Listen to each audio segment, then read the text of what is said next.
This is the bushingfix.com SI2 kit installation instruction video. This part fits several vehicles, most commonly the cable end looks like this one. And with this bushing you'll want to take note of the tapered end.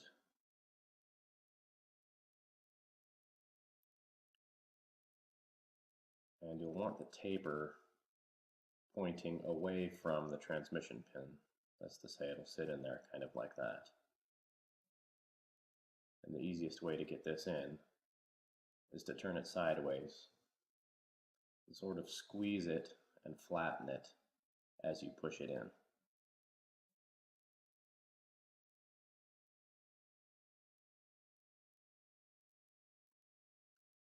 And after you get it in there, you can rotate it. Now, there's a tool included in the kit, but you'll also want to use a pocket screwdriver.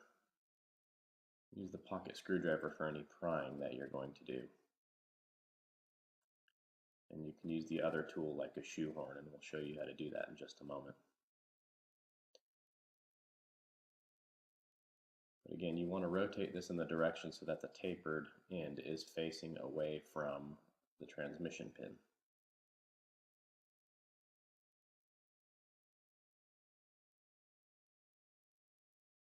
And this is the installation tool, and this one might look a little beat up because we are longevity testing it. But you can put it in and rotate it around. You don't want to pry with it, but you can rotate it around to use it sort of like a shoehorn. And you can use it on both sides to sort of get the lip of the bushing on each side centered to where you want it.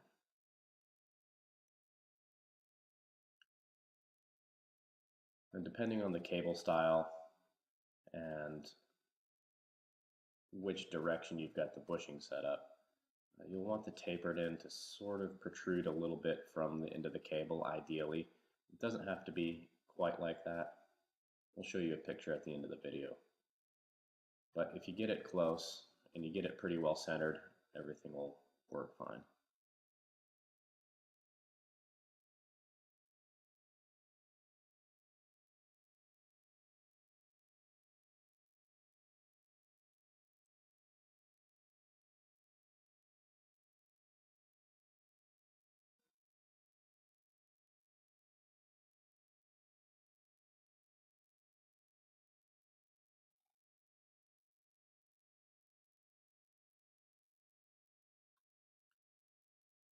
And you can use the blunt end of the tool to center the bushing or push it in either direction if you need to.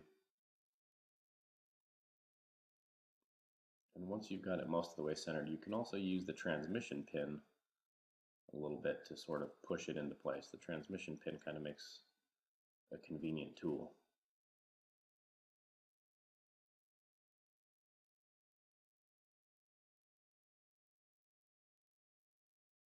And then once you've got it to your liking, go ahead and pop it on the rest of the way.